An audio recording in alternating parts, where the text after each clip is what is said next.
que acompanha então a Festa da Democracia com a gente, o PP, nosso comentarista, um deles que está no telão aqui aparecendo.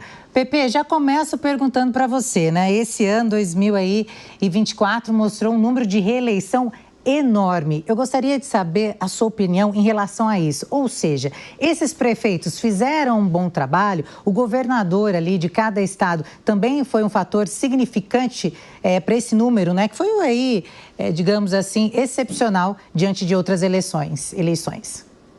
Bom dia a todos, nossos telespectadores, ouvintes. É um prazer estar com vocês nesse domingo, num dia muito bonito, né? Que é a Festa da Democracia.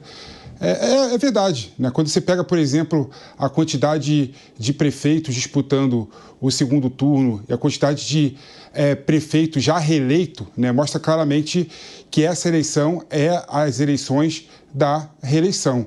E tem uma explicação muito boa para isso, né? Tem um estatístico muito bom chamado Maurício Moura, né, um matemático, que fez o levantamento em todas as eleições majoritárias, né, para governo e para presidente no Brasil e no mundo.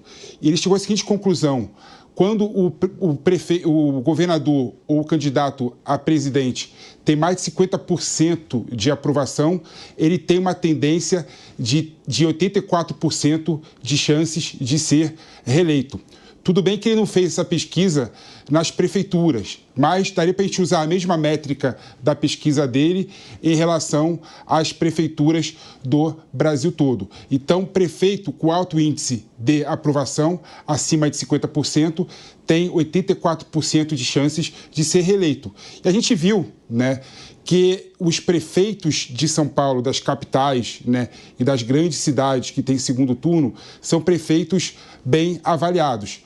Nesse sentido, nós estamos vivenciando a maior porcentagem de reeleição na história do Brasil. Muito porque esses prefeitos fizeram, sim, né, segundo a população local, uma boa prefeitura. E é bom lembrar que esses prefeitos estavam na cidade, né, na época da maior pandemia acometida no mundo e no Brasil, que foi a pandemia do Covid. Então, esses prefeitos todos, né, que tiveram no momento de crise na cidade, são considerados prefeitos muito bem avaliados. Então, com certeza, a quantidade de reeleição irá bater recorde nessas eleições.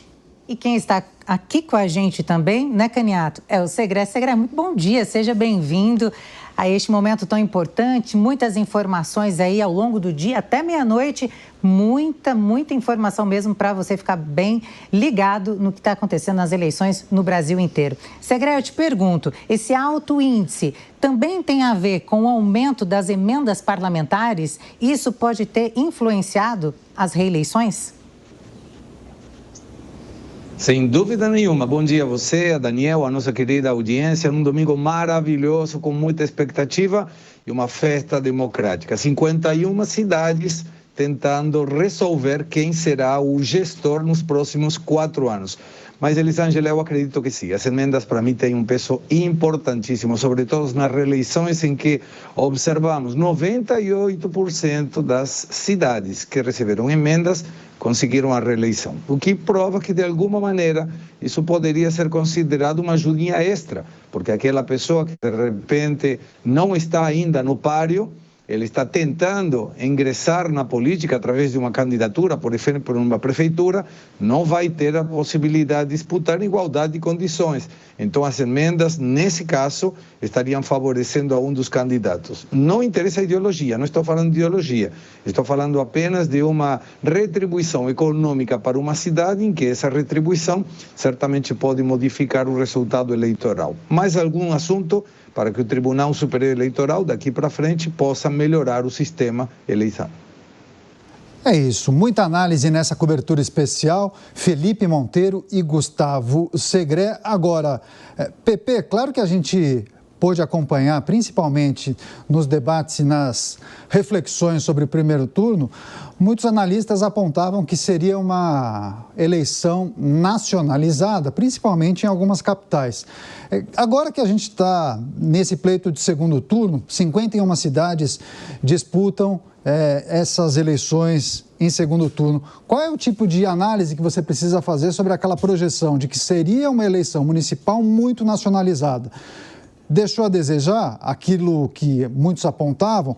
As discussões e os debates sobre as emergências e as necessidades da cidade foram as questões mais debatidas, ou você acha que questões ligadas à agenda de costumes também acabaram se notabilizando nos debates e nas discussões, Pepe? Canhato, essa é uma excelente pergunta, né? Todo mundo achava antes das eleições que as eleições municipais iriam ser nacionalizadas. E o que a gente viu na prática é que essa nacionalização não ocorreu. Primeiro porque as eleições municipais são eleições diferentes.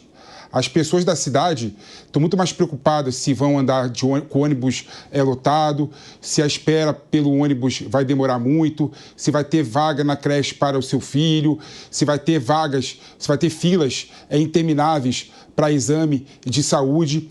Então, felizmente, essas demandas locais tomaram um corpo muito maior do que as discussões nacionais. Esse é o primeiro ponto. E o segundo ponto, quando você pega, por exemplo, o cenário e o mapa eleitoral de todo o Brasil, você vê, por exemplo, que o Bolsonaro, né, e o bolsonarismo só ganhou as eleições na cidade em que o PT concorreu, né? Em todas as outras cidades do Brasil, o Bolsonaro perdeu, né? Então você vê claramente que a pauta nacional não conseguiu ser imposta nas eleições municipais. Isso é um alento muito bom, né? Mostrando claramente que a população, ou grande parte dela, está cansada dessa polarização irracional, dessa polarização injustificada. O pessoal quer comer, o pessoal quer saúde, o pessoal quer transporte de qualidade, não quer ficar discutindo ficção de polarização. Então espero que essas eleições municipais se reflitam também nas eleições em nível nacional daqui a 2 anos.